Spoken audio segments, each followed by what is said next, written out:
Good evening, ladies and gentlemen. I have to tell you, I had a really elegant opening ready for you, but instead I have to make a health and safety announcement. So why don't I do that, and then I'll go back to the script. We don't expect there to be a fire. We're not wanting a fire. If there is a fire, if the alarm goes off, please use the exits and follow the events team who will be outside to guide you out of the building. That's the essential announcement. Now on with the show. So good evening, ladies and gentlemen, colleagues, fellow governors. I'm Ian Squires. I'm chair of governors here at de Montfort, and it's my great pleasure to welcome you here this evening for the inaugural lecture of our Vice-Chancellor, Professor Katie Normington. And this is an occasion when we formally mark Katie's arrival and celebrate her installation as our Vice-Chancellor. Following the lecture, there will be drinks outside, and also Katie has agreed to take questions. So we'll have about 15 minutes or so for questions at the end of the evening. My welcome is not only to you in the lecture theatre this evening, but also to many friends and colleagues who are watching online. So when it comes to questions, wait until the microphone reaches you, because otherwise our viewers and listeners online won't be able to hear you. To set the scene tonight, I want to take you to the small city of Helsingør, which is on the far eastern edge of Denmark. You will better know it as Elsinore. It's there that a student, a prince no less, is torn over his return to the University of Wittenberg in Germany. It's a leading university of the day. Martin Luther is a professor there, and it's to the church door at the university that he nails his 95 theses, marking the beginning of the Reformation. Now, it's a tough call for this young man. He's clearly having a great time at university with his mates, Rosencrantz and Guildenstern. On the other hand, he's just found out that his uncle has murdered his father and married his mother, and that his dad's ghost is wandering the battlements of the family castle, scaring the pants off the staff. His mother begs him to stay, and in reply he says, "I will in all my best obey you, madam." And in doing so, the young Hamlet becomes probably the first recorded instance of non-progression. Somewhere in an imaginary office for students, he will be a statistic. I earnestly believe so. Whenever I read or see that play, I often wonder what might have happened if halfway through Act 1, Scene 2, Hamlet had said to his mother, "Sorry, Mum, I'm off back to university." The play would undoubtedly have been different if there'd been a play at all, but so would Hamlet himself, because he would have experienced the life-enhancing, life-changing journey that we believe universities offer. Instead, with his "in all my best obey you, madam," he mostly missed his chance. For Shakespeare's largely illiterate public audience down there in the pit, the life of a university would have been quite literally a closed book. For society today, with universities commonly, with incomparably more people going to university, higher education is a much more common experience. However, while universities have proliferated both here and across the globe, have perceptions changed? When Shakespeare wrote Hamlet in 1599, there were but 2 institutions in England. There were 4 in Scotland at the time. More than 200 years passed before we had 3 and then 4, and then 200 years on again, the UK as a whole now has 165 HE institutions of one distinction or another. But are we any clearer why they exist? What are they for? Maybe we haven't moved on from Elsinore. We within the institutions are clear of our purpose and value, but down there in the 21st century pit, along with the politicians, the media and the commentariat, the doubt rages. What do you do? What are you for? What value do you add? And that, this evening, is Professor Normington's theme, the public perception of higher education and how we shift it. Katie Normington joined us as Vice-Chancellor in January, having been Deputy Principal Academic at Royal Holloway in London.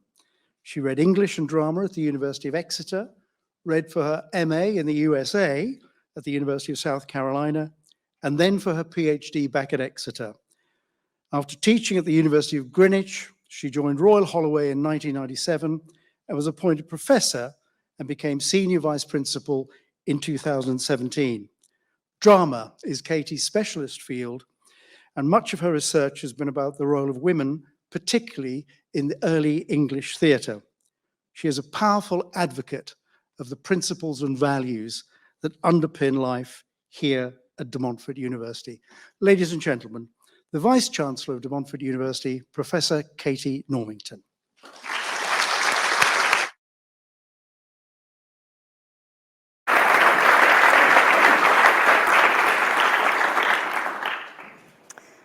Thanks. It's somewhat of a miracle that we're here, I feel, after 18 months. And I bet there are times that we've all felt that something like this would not be possible. But also, welcome to you all both here, but also those of you who are watching through the live stream. I also feel that it's a miracle personally that I'm here as Vice-Chancellor. And my huge thanks to the people who've served as mentors, my family, friends, previous colleagues who've all helped me on the journey here. Now, obviously, tonight is the beginning, a formal beginning to my journey as a Vice-Chancellor. And I want to set out some thoughts about the public perceptions of universities and how we present ourselves as universities to the outside world, the real usefulness of a university, and what we might do at DMU and within the region to reset the way that we're seen.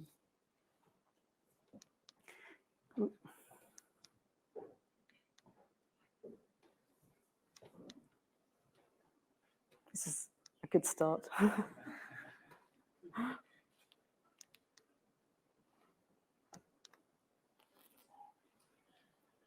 Oh. Great, thanks, sorry. Okay, so let's go back to the formation of the first Western university. So it was first founded in Bologna in the 11th century, and then in Paris and Oxford in the 12th centuries. And they were founded to train clerics, lawyers, and doctors.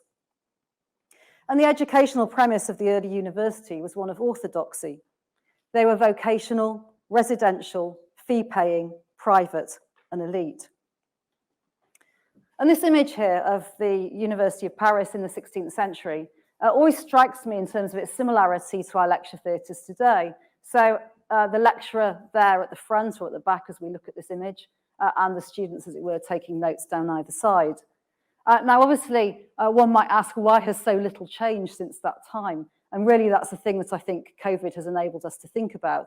And going forward, I think there'll be lots of changes to the way that we do think about education and the lecture hall.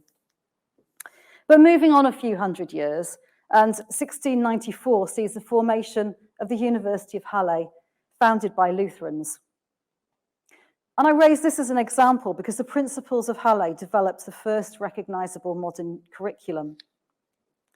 With a curriculum that broke away from the orthodoxy of theological thinking, which had driven the medieval universities that I've just outlined, and now included rational inquiry and science.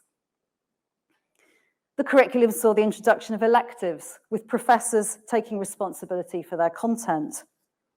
And Halle saw the introduction of free thought and many of the characteristics of a modern-day university.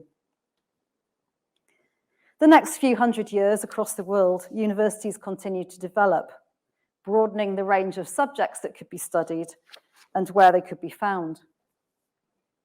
But the foundation of the Open University in the late 1960s saw the most radical shift in the UK to the university system, moving university study away from full-time, delivered in a fixed place of study, and predominantly for the young, to reach out to new audiences for higher education, those who were more mature, studying part-time alongside other commitments, and taking qualifications, mainly in their own homes. So for more than a century, successive UK governments have grappled with the concept of higher education. The nature of these debates is usually around four main themes. Who and how many people should have access to university education? How do we pay for it? How are standards maintained? And what are universities really for? What's their purpose? And I want to set out just a few of those key developments over that period. So the 1904 Haldane Report was influential in leading to the establishment in 1918 of the University Grants Commission, with funding to support teaching. And on the other hand, the foundation of the Department of Scientific and Industrial Research, with the oversight of university research funding.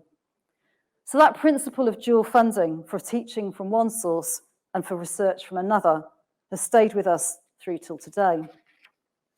And indeed, the recent Higher Education and Research Act in 2017, on the bottom left there, has continued that model. The Robbins Report of 1963 opens up again the question of the function of higher education and the accessibility, arguing for the development of greater access and thus the establishment of more universities and a change of status for some colleges to universities. And indeed, the 1960s saw a series of reforms to higher education, with one of the largest being the responsibility for student maintenance loans passing to the local government. And in 1969, the City of Leicester Polytechnic was founded from the then College of Art and Technology, our foundations. The 1990s saw the acquisition of university powers by the polytechnics and the introduction of students directly paying for fees, a pathway that's continued to shape universities in the UK through the last 20 years. But looking back over the last century, one can see a flurry of policies pertaining to universities being hatched every couple of decades. And we're in one of those flurries right now, with debates raging over the same themes: the cost of university, maintaining standards, who should go to university, and the relevance of universities to our society. And it's just this last theme that I want to address tonight. How are universities relevant? And how do universities present that relevance to the external world? So I want to start with examining how de Montfort University has presented itself. So de Montfort was founded as the Leicester School of Art in 1870. And the School of Art was set up with a very different premise from the early European universities that I outlined earlier. You can see from this newspaper article announcing its opening that it's there for ladies and gentlemen at a time when education for women wasn't that accessible. It's held in morning and evening classes. In other words, it was flexible and inclusive. And the classes were offered to linked to the needs of the city and the trades of the city. But these aspects of flexibility, inclusivity, and relevance to regional skills, of course, are all discourses which are in circulation regarding today's higher education. Our prospectuses from the 1990s to the present day tell a history of the changing priorities of higher education. So depicted on their covers are images which show the story of the importance of skills, opportunities, ideas, facilities, people, and inspiration. And I wanted to call this the 7 ages of the university prospectus, but that concept doesn't quite fit, as there are some occasions where the run of prospectuses, there are ideas which sit outside the narrative I'm going to tell. They're sort of challenger moments. And there's also other moments where a whole trope or theme is repeated years later. But the early prospectuses here in the 1920s, I think here it's fascinating because it actually puts the skill of the students on the cover of the prospectus. Both the Leicester College of Technology and Leicester College of Arts and Crafts had printing courses that were very well known. And I imagine the printers on those courses, the students, were partly responsible for printing these beautiful covers. But what I found interesting, some of you will recognize, obviously, the Hawthorne building there, but if you look just above it, at the top there of the image, it says the Gate of Opportunity. And I'll be returning to that slogan a bit later on. So stage 2 here, and we're in the 1930s, and what we see is the bringing together, the merger of the Leicester Colleges of Art and Technology into one entity now. And what I quite like about this is just the real energy behind that merger of trying to bring together humanity and technology into an image. Obviously very affected by Russian constructivist images here as well. But as I say, that art and technology coming together seems to suggest we're a place of new ideas, of creativity, of finding the new. And then stage 3. I guess it's a stage I'm calling you can judge a book by its cover, because there you simply have a list of the subjects that you can study, and that's what you could study. So basically it does exactly what it says on the tin. But moving on then to stage 4. So here we start to get a whole thesis which is about the campus as a place, universities as places to come with facilities. And I guess from these images, it suggests that the taller your tower, the better the facilities you might have. But very much, we are there as a place in the city, a place to come. Now, this isn't a stage. This is one of those challenger moments. It's the 80s. And you can see there on the left-hand side, the sort of Space Invader type of cover. And on the right, the kind of montage cutout effect. But it's there, DMU or Leicester Polytechnic at that point, is the sort of challenger that do things differently. Moving on to stage 5, it's 1992. And of course, it's that point that we turn from a polytechnic to a university. And there we have our own crest. So celebrate it, obviously, with the platinum and gold covers.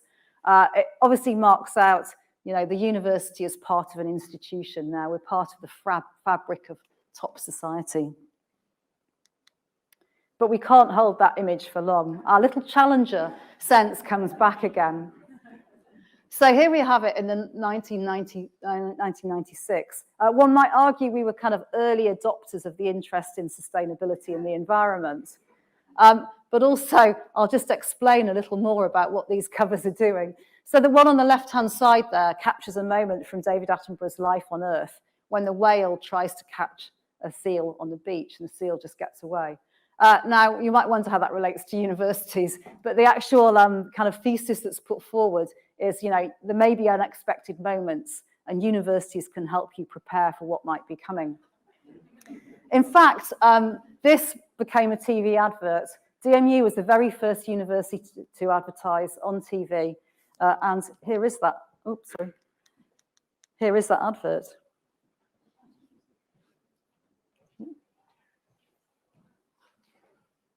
So I think we don't have the sound. Should I go back? Thanks. It's too good to miss, so sorry. Are we okay? You right? This is when working in the theatre comes in handy, I have to say. Great, thank you. There's a university that believes that the happiest days of your life needn't end when you leave. Because you go prepared with the highest quality all-round education behind you.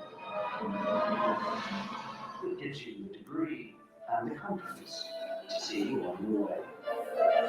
To Montfort University, reserve your seat of learning here. I have no idea what you thought if you were eating your dinner and that advert came on. It was the first Vice-Chancellor of the Montfort, Kenneth Barker, who was Vice-Chancellor at that time, and obviously commissioned that. Very sadly, one of my first tasks when I started in January was to write to his family as he passed away then. But I do note that Kenneth also came from Darlington, where I grew up, and one wonders how on earth of the first 4 Vice-Chancellors of Darlington, of DMU, 2 could come from Darlington. It would have been good to have a bet on that, wouldn't it? Okay, so here we are then, we carry on to the next stage. Again, this is stage 6, we're at the millennium now. And I think at this point we're in a stage which is about presenting a concept. It's here that it's quite ephemeral, the idea of whatever it is we're trying to put across at that point, but it's about inspiration and the concept. But also remember that this is the first time that the prospectus is going, in modern times, the prospectus is going into the hands of the person who's going to pay for their education. And then stage 7, the last stage, is about universities as places for people. Again, the first couple there, 2009, 2010, very much bringing together technology and people, and again, giving it that kind of creative spark. By 2013, I think it's very much changed to being about the kind of corporate sense of what you might achieve as a person. And then just going to our contemporary prospectuses here, I think they return perhaps to the idea of the millennium. It's about the kind of concept and about inspiration of something that you're driving. So the DMU prospectuses tell a history of universities as places of skill, windows of future opportunity, as epicenters of facilities, of conglomerations of people, of inspirational ideas and new knowledges.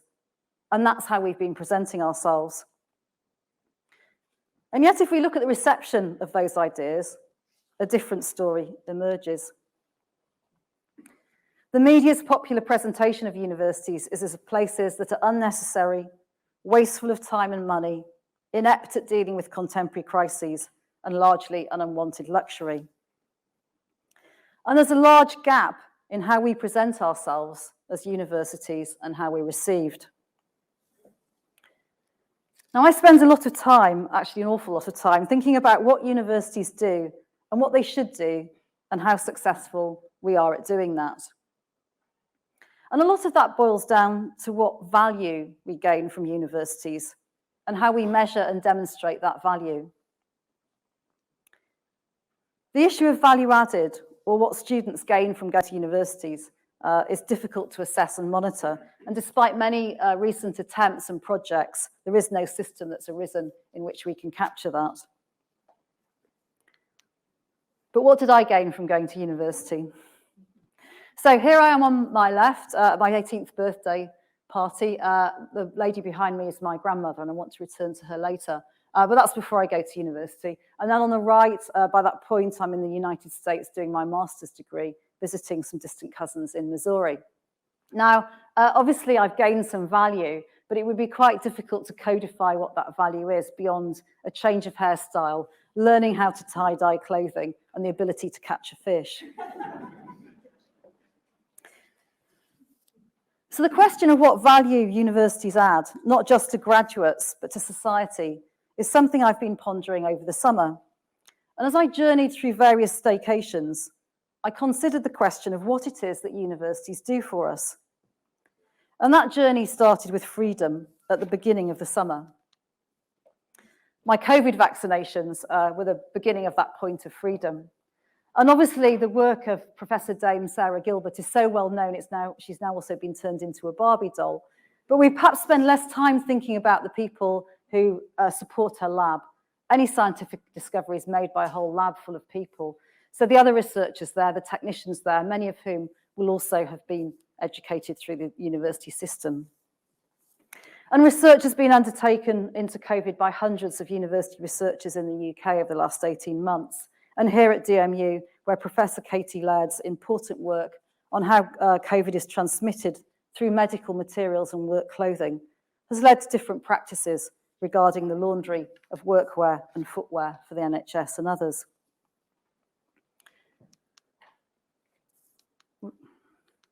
So with my newfound freedom, I go out for dinner in Leicester. And the waitress who serves me is a DMU student.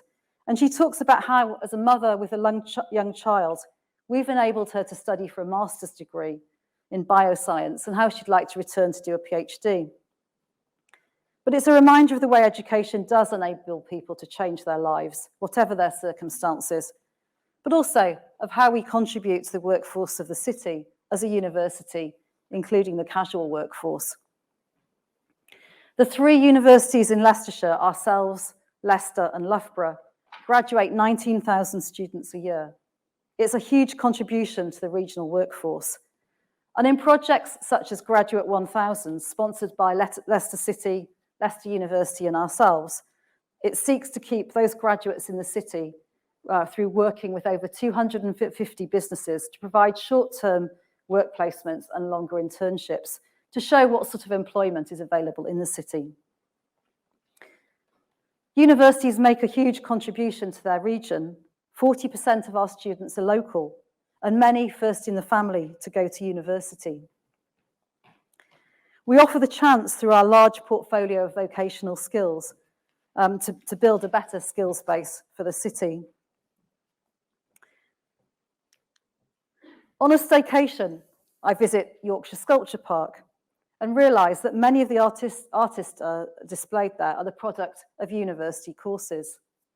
So Damien Hirst on the left-hand side, if any of you can recognise it, who trained at Goldsmiths College in London. And I walked up David Nash's 71 steps, who trained at Kingston School of Art, now Kingston University. But also the Oak Project, a collaboration between Yorkshire Sculpture Park and the University of Derby. It's great that Kath, the Vice-Chancellor, has just come from there. Welcome, Kath. Shows how universities sponsor the arts as well as create artists. Silence Alone in the World of Wounds is a collaboration between Heather Peake and Ivan Morrison, using the work of Professor Miles Richardson to enable art to connect us with nature and to encourage people to play a more active role in protecting the environment. Over the summer, I read books, including The Beekeeper of Aleppo, which captures the journey of two cousins, the beekeepers, as they travel from Syria to the UK to seek asylum. And I think about the war-torn states, and it reminds me of a conversation I had earlier in the summer with DMU's Professor Kenneth Morrison and his work on the history of the Balkans. His appointment as Specialist Advisor to the House of Lords International Relations Committee has shaped the studies on the future of the UK's relationship with the region. But I also notice that Christy Leftery has a PhD and teaches at Brunel University. And then I think about all the other award-winning books that exist that have been created by people who teach at universities. So Nathan Filer's Shock of the Fall, which won the Costa Book Prize, who teaches at Bath Spa.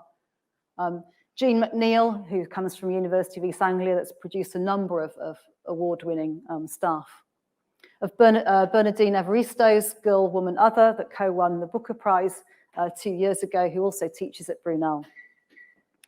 Of The Fortune Men by Nadifa Mohammed, who teaches at Royal Holloway, which is nominated for this year's Booker Award. And of de Montfort's Anthony Joseph, whose fictional biography was shortlisted for the Royal Society Encores Award. One night in late July, I wake at 3 a.m. and start a really bad habit and watch the Olympics. The final of the men's 200 freestyle is on, and Tom Dean and Duncan Scott take gold and silver for Team GB. And then the commentator mentions that they are at Bath and Stirling universities, respectively. And I begin to wonder what contribution universities make to sport. So Loughborough University this year sent 100 athletes to the Olympics and Paralympics.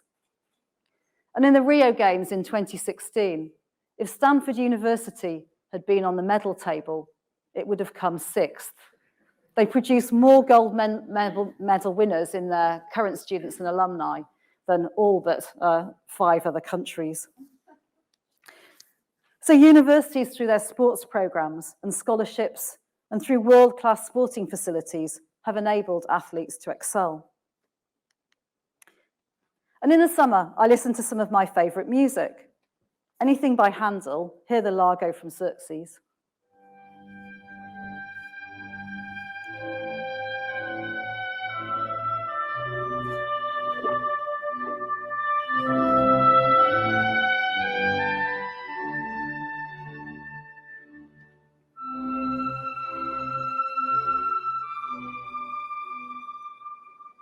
And I note that he studied for a short time at the University of Halle, the birthplace of the modern university that I mentioned earlier.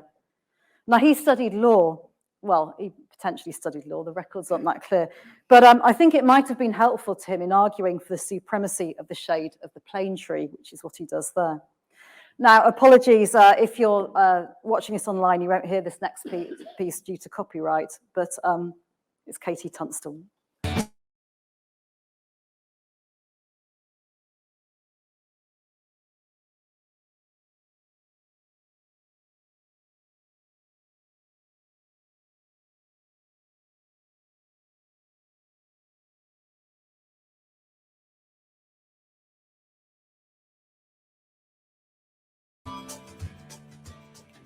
And I know that Katie Tunstall went to university because she studied music and drama at Royal Holloway, leaving 3 months before I got there as a junior lecturer.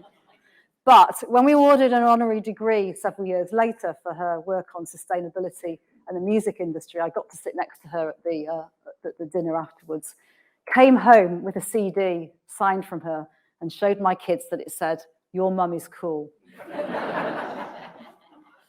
And then they said, "Mum, it's not cool to say cool anymore."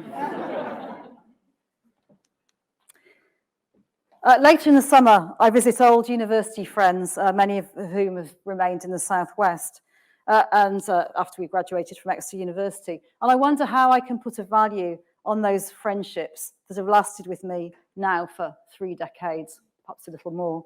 The number of nights that we've had drinking bottles of wine and putting the worlds to right, but also the way in which we have supported each other and shaped each other over our lives that have ensued. My staycation over the summer involves swimming in the Thames at Oxford and Chertsey, but I chicken out and only paddle in the North Sea at Runswick Bay near Whitby. I swim upstream of London, but also confident that I can do so because of the research universities undertake through programmes like the Natural Environment Research Council's UK Research and Innovation Programme. Our water's made cleaner and safer as a result of such research. Although I have to say, having written that, today there's an article in the newspaper saying actually there's quite a lot of pollution in the river at Oxford, but thankfully not in July, it was only in June, where there was heavy rain, so I survived. During the summer, research is published on the most polluted roads in the UK, and there's a run of them around Sheffield, Derby, Nottingham, marked in purple here. And in some places, it's leading to action such as reduced speed limits on motorways. I'd watch for that one. And it's then that I realised that even the air I breathe is affected by university research. Projects like University of Birmingham's Clean Air Network. Universities deliver skills, open new doors, and transform lives for students. Train our athletes, writers, artists, architects, musicians, build us networks of friends, research life-saving and life-enhancing tools. They write our histories, shape our political relations, develop our economy. We are literally breathing universities in all the time. They are amazing. If only you could bottle it and sell it. And that, of course, is what I and other senior managers have to do. And it's why it's so difficult, because we take them for granted. And while they're omnipresent, they're all around us. They're often invisible and seen as valueless. We're joined tonight by some of the city faith leaders, and maybe this resonates with you. But how many times today has a university touched your life? In the research that went into the medicines that you may have taken, to the reductions to 20-mile speed limits in many towns, to the air that we breathe now, set to circulate in this building according to research into the best practice for the avoidance of COVID. So what can we do? How can we move away from the constant sniping of the media, the undervaluing of education, to focus on the real university, the things that we do that really matter? At DMU, we've been looking at how we can address these issues in our new strategy. So in March this year, we launched a consultation on our new strategy. In fact, consultation is probably not the right word because no strategy existed. It was really a consultation on the questions of which the answers would then help form our strategy. And we included staff, students, our board of governors, and our key external partners. And in that consultation, we had over 1,000 engagements on the microsite set up for the exercise. And after a number of workshops, we developed some key ideas and then worked with them on our new extended leadership team of the top 70 leaders in the university. And we asked them to create 10 models of what a university may look like. What would a collaborative university or a transformative university be like? And from that, we distilled down the ideas and worked further with the Board of Governors. And in July, they approved our strategy on a page. So our new strategy sets us out as an empowering university. And central to that is our mission on the top left-hand side of providing a gate of opportunity, that phrase from the 1920 prospectuses, that empowers our students, staff, and partners to create a fairer society. And we seek to do that through 4 key pillars. On the left there, learning for life, so how we ensure that our teaching and learning provides easy access to knowledge and skills which people can tap into throughout their lives. Our knowledge creation, the next pillar, the research and new knowledges that we discover and create. Empowering people, how we create an experience for students and staff alike, which enables them to be empowered to play the role they want to play. And lastly, partnerships with purpose. How we work with others to ensure that we're aligned to the external work we do. And these are supported by 4 cross-cutting themes in the yellow arrow underneath.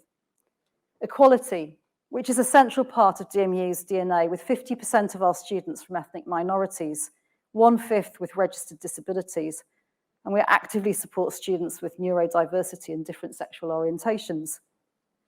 The other cross-cutting themes are sustainability, how we enable the green agenda through our teaching, research, and practice. Digital transformation, so finding new ways to work in the future through digitalized operations and communications. And financial strength, ensuring that we diversify our income and provide a secure future for DMU. In putting that strategy together, we discussed what is it that universities do.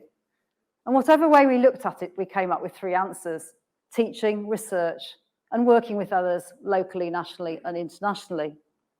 And indeed, if you look at any university, that's the same for them. And of course, that's the dilemma, because in a strategy, you want to differentiate yourself, somehow make yourself stand out. And it became quite clear that we won't do that by what we do, but really importantly, we'll do it by how we do it. So just to highlight some of these key features. A vision on the top right-hand side there, in which we create a community of participation and collective responsibility, embracing values which mean we'll be courageous in exploring possibilities. Our Learning for Life sees creative approaches to delivering teaching, fostering a love of learning alongside key skills for all students. Our knowledge creation takes on an integrated approach to how we exchange that knowledge with external organisations and ensures that we nurture the talent of new researchers and educators. And we'll empower our staff and students through championing diversity and through the creation of what we're labelling knowledge collectives, which bring together research, teaching, external engagement and staff interests, including professional service staff, around a few key themes to create a genuine sense of belonging to DMU. And the ambition of the collectives is to build a campus community for sharing of interests between staff and students, between researchers and teachers, and between experts and enthusiasts. And the themes for the collectives are those that are key to the identity of DMU, such as equality, well-being, and sustainability, given that DMU is the only United Nations academic hub for a sustainable development goal in the UK. And lastly, our partnerships with purpose will be creative by design, focusing on where working with a partner, we can do things differently for the advantage of all partners. Now, I said that I'd return to my grandmother, and I've spoken before about how the lack of opportunities historically for women is one of the things that inspires me to try to make a difference to the lives of others as a Vice-Chancellor. My grandmother left school at 14 and became a maid in service. My mother and 2 aunts were also never offered the opportunity to take higher education, leaving school at 16. My grandmother was a self-taught craftswoman, here finishing the quilt she made me, later making one for each of her other 3 granddaughters. The grandsons didn't get them. When she died at the age of 99, she probably left behind more than her body weight in watercolours, quilted cushions, tapestries, decoupage, kneelers, knitted nativity sets, knitted Noah's Arks, jumpers, scarves, and hats. And I wonder if she was 18 now, what she might do. Most likely, she'd study in our Faculty of Arts, Design and Humanities in this building, perhaps doing a course in design crafts or textile design, or even fine art. And I'm proud that we have an education system right now that would enable her to do that. But if my grandmother was 15 now, What would it be like for her to come in a few years' time? I fear in a few years' time it's going to be harder to study the arts. The so-called low-value subjects, because graduates leave earning with low salaries. And it's possible even that government policy will begin to limit access to such programs. Or even if she was going to study botany, another of her passions, would she feel confident, given her family background, in taking out a student loan? So it's for these reasons that I'm launching a scholarship scheme called Gifted Beyond Their Years, to gift in the name of someone who didn't have the chance to go to university, to enable those in the future to have that chance. And I've launched that scheme by donating in the memory of my grandmother, Marjorie Bluey, so that someone can have the chance that she didn't. There are more details of the Gifted Beyond Your Years scheme in the foyer after the lecture. But what else can we do to make our invisible universities visible? And perhaps there's a clue in the way bees work. In The Beekeeper of Aleppo, Mustafa, one of the cousins and the chief beekeeper, who travels ahead, provides this advice to Nuri, the protagonist, who writes in an email from Serbia, "People are not like bees. We do not work together.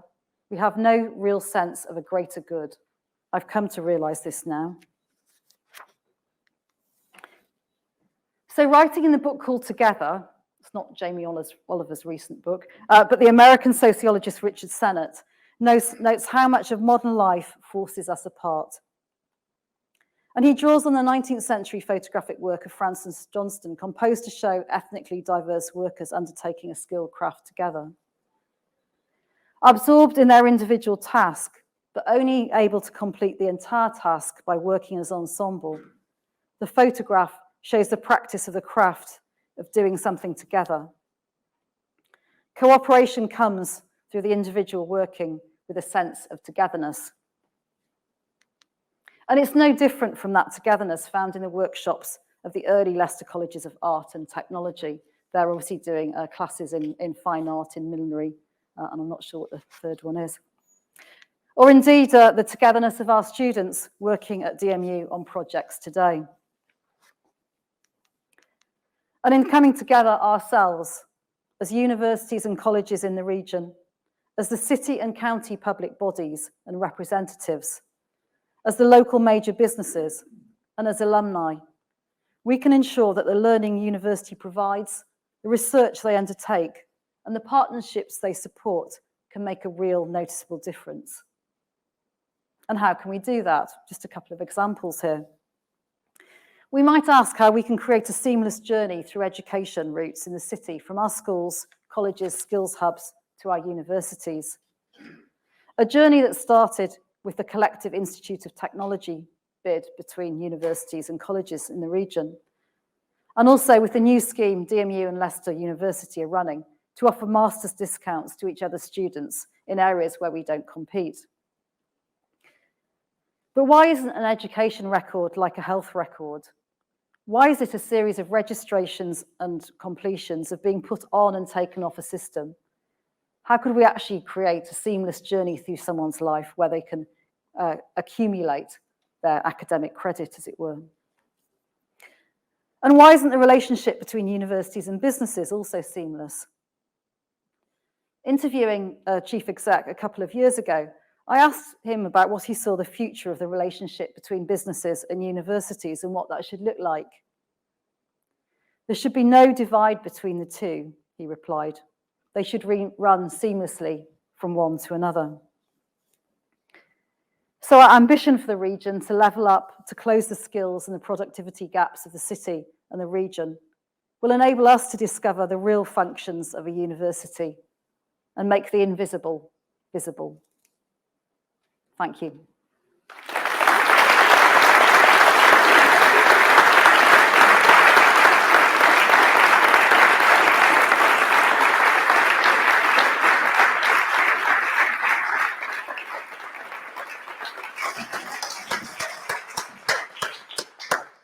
Thank you, Katie, for firing very vigorously in what we have to hope will be the first salvo in a concerted campaign to retell the story of universities and what we do. So time for questions. There are colleagues with microphones. Can you just point yours? Oh, you're there, you're there. They will come amongst you. If you want to ask a question, please put your hand up. When the microphone reaches you and not before, tell us who you are and then ask your question. So off we go into the audience, please. Can I start by asking Katie, clearly there's a big job to do here. We've got a lot of people to persuade. Who is our most important target? Which is the most difficult hill to climb? Is it the politicians, the media, society in general? Who is it? Yeah, thanks, Ian. I mean, at the moment, I'd say it's probably the politicians, because we're about to go into a comprehensive spending review. And it's really important that we get the kind of policy and support there that's in the right place. The media would be great to influence. I started as Vice-Chancellor in January and read the paper every morning between then and July. There was not one day I didn't wake up and see a negative story about universities in the press. And you know, it starts to get to you after a while. But also, you know, what's interesting as I've been going around the city talking to people is actually the real positivity that people on the ground feel for universities. So there's a kind of disjunction there between, you know, what the government might be thinking, what the press is saying, and what people are thinking on the ground. So I'd say government first to influence. Good, thank you. So questions from gentlemen up 4 rows from the back. Thank you. Thank you, Katie. I'm Surip Ghosh. I'm a professor of medicine in HLS, and I'm also part of the senior medical leadership at one of the NHS organizations that you put up.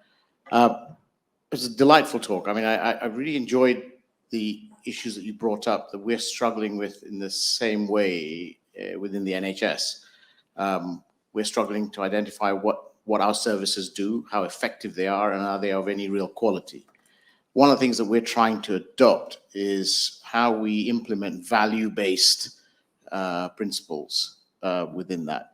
Do you think that there is a role, or how much of a role do you think the value-based learning is in universities today, and whether you are inclined to push that agenda at DMU? Yeah, thank you. It's a really excellent question. So I think hopefully what comes across in our new strategy on a page is that it's very values driven. And I think our aim as a senior team is to make sure that we see that passing down as well through into the students that we work with. And certainly, you know, we are thinking and doing a kind of ambitious project called Education 2030 at the moment to rethink about how we construct the curriculum and how we deliver it. And what we're wanting to do in there is absolutely think about the new ways that we can do that. And some of it may be through doing more intensive project type of work, which would really fit in with the sort of values-based work that you're talking about. So we'd absolutely see it as a direction that we would want to go into. Thank you for the question. Next question. Sir.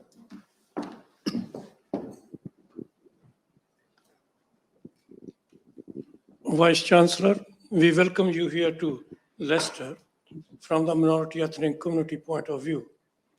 And I think I enjoyed your lecture very much so. You have given the history of this institution, starting from college to polytechnic, and I'm the product of the polytechnic as well. So my question is, the strategy which you have explained in your lecture, there are a number of elements you have explained, and there is one which is diversity. And I know that you are very inclined. All the institutions are talking about diversity all the time. They got the strategy how they can develop and meet the expectations. But time to time, the media do cover about racism in the institutions and also in the public sector. How would you planning and having a timeline and the deadline to achieve your objective in the strategy by action planning? Yeah, thank you. It's a really excellent question, and I'm smiling because Kaushika Patel, sitting underneath you, who's the Deputy PVC for Equality, Diversity and Inclusivity. And the first thing that I made very clear is that role needs to be there, sitting on our senior team, so that at the senior level, we make sure it's something that we're addressing all the time. We are under our top line strategy. preparing obviously other strategies that sit underneath that. And in terms of the equality, diversity, inclusivity strategy, there's certain key things to it. And one of the things that I say very clearly is we actually have to make progress on certain things and have evidence to show that things are working. And by that, I mean, you know, we must get to a point where there are not gender and race pay gaps, and we must get to a point where there's not an awarding gap for different students, depending on the protected characteristics that they may have. So we've got to reduce those gaps. But secondly, I talk very much about wanting an environment in which we are safe to have conversations, and some of those are then difficult conversations. And I have spent some time with different racial minority groups that we've got on campus, and the thing that I say to them is, you know, it's fine us kind of talking about anonymous reporting systems, but actually we need to get to be an institution where you can openly talk about some of the experiences that you're having or some of the comments that you're hearing. So I think it's those two things of making sure on the one hand, there actually is the firm evidence that we're, through our processes, changing some of those gaps that exist. But secondly, it has to be about an environment on campus where we're bold enough to have difficult conversations. Because while those conversations aren't had in the open, we won't get to a place where we can change some of those things. Thank you again. It's an excellent question. Gentleman in the third row.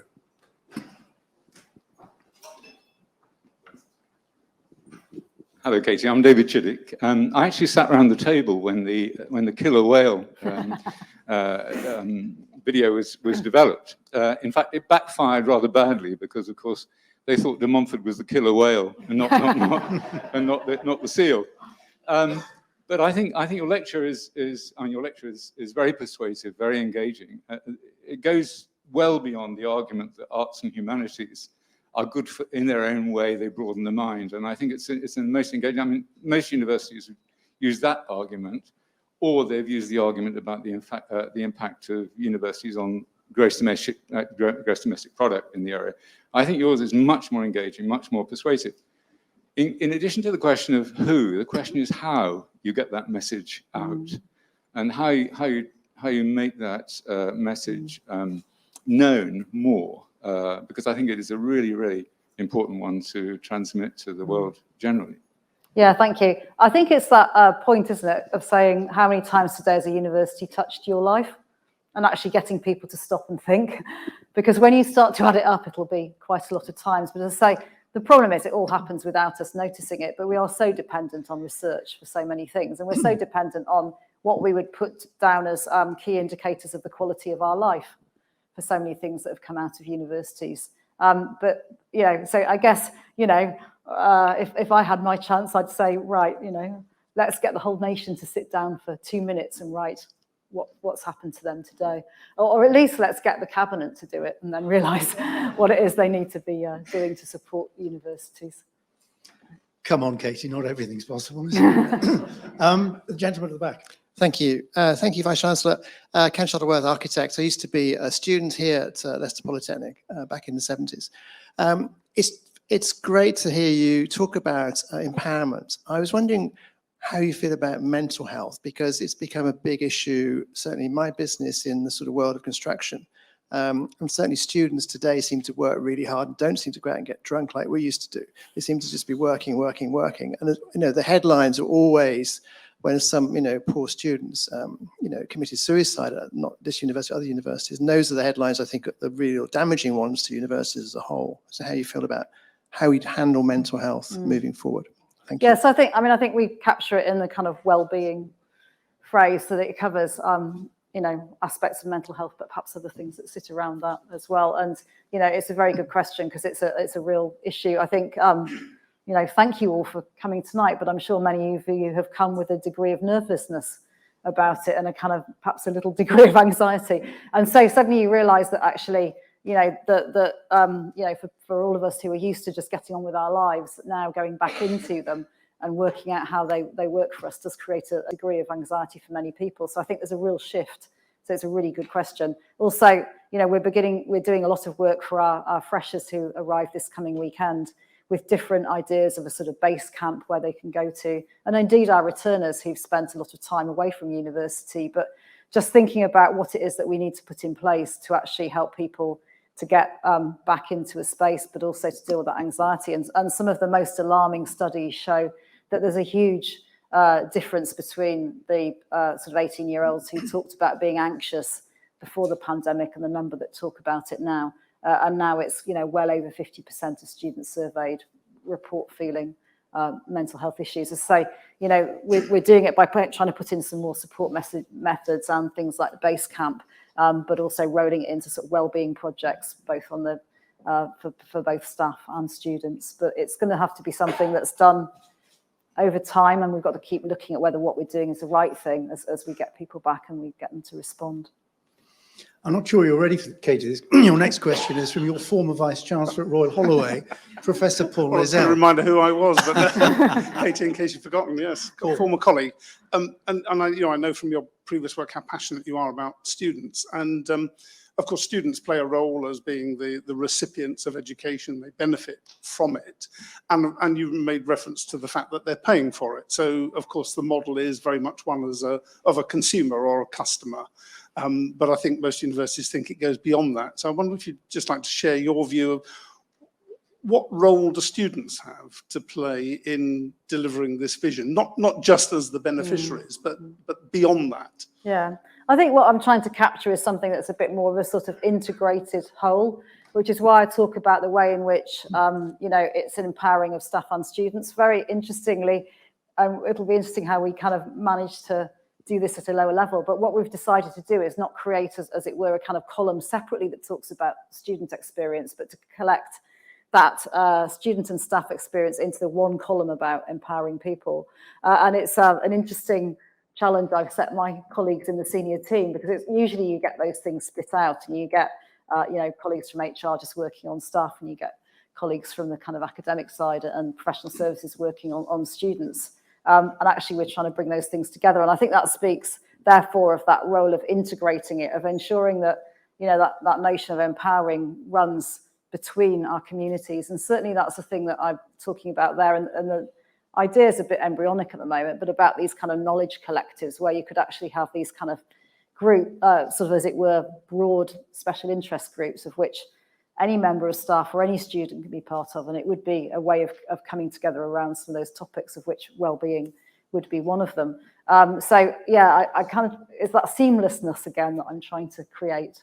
But I think students, as you say, on the one hand pay for it, but on the other hand, I think I really want to make sure they're helping to shape it and are part of the community alongside us. And I'm very thankful that some of our students have joined us tonight as well in the audience. And I should just say I'm particularly grateful for having colleagues from estates and facilities join us tonight.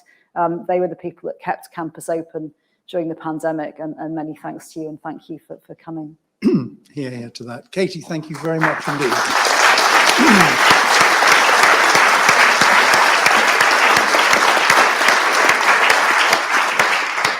And thank you all for your questions. In a moment, we'll repair outside to what we hope will still be a relatively warm terrace that we can have a drink on. But to bring proceedings, the formal part of the proceedings, to an end, I'd like to introduce you to a fellow governor, a student governor, a member of the De Montfort Students' Union executive team, Ashni Sojani.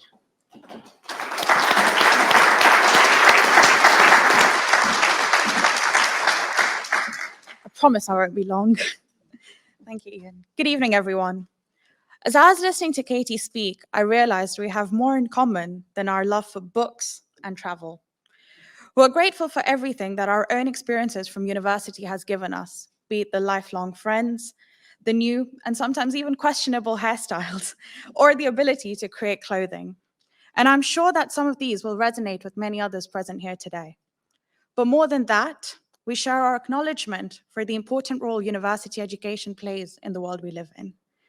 Were it not for that, a girl like me from Mombasa, Kenya, of Indian heritage, Canadian high school education, and as of June 2021, 3 British university degrees, would not be standing here today and saying, my name is Ashni Sojani, and I'm a global citizen of the world and the Student Opportunities and Engagement Executive for the De Montfort Students' Union.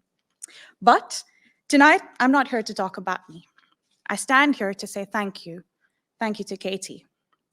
Thank you first and foremost for taking all of us on a walk through the evolution of university, and more so DMU, and putting into context that importance of that evolution for us, so for us to be able to then appreciate the new strategy that you and everyone involved have been working on tirelessly. I can speak on behalf of all of us here today that we will leave today a little informed and hopeful. Thank you for taking us on your summer journey and letting us in on not just a little bit about yourself, but also your truthful and often overlooked observations. I can only hope that whilst I go and introspect and retrospect on how universities play a crucial role around us and around the functioning of the world we live in, everyone else here today will do the same. Thank you, Katie, for the introduction of Gifted Beyond Their Years. I cannot help but applaud to that, as I think about how right after this event, I get to go home to my grandmother who I live with and tell her about this. I, much like Katie, have often thought about what it would be like for my 8-year-old grandmother who has just learned how to make a WhatsApp call to have got an education, and how life would have perhaps been different, perhaps better. The introduction of this new strategy and Gifted Beyond Their Years gives me hope. Hope that the negative portrayal of universities and its inevitable effect on us as an institution can be reversed. Hope that public perceptions of the usefulness of higher education can be restored and changed. The work ahead may be hard, but I cannot help and go back to the first line of what Katie said. It is a miracle we're here, but perhaps it is also a miracle that Katie is here, leading the way where dire change has been needed. As a student on the outside and now an executive on the inside, I've not just heard, but now firsthand seen how Katie has fully embraced all of DMU's values and beliefs.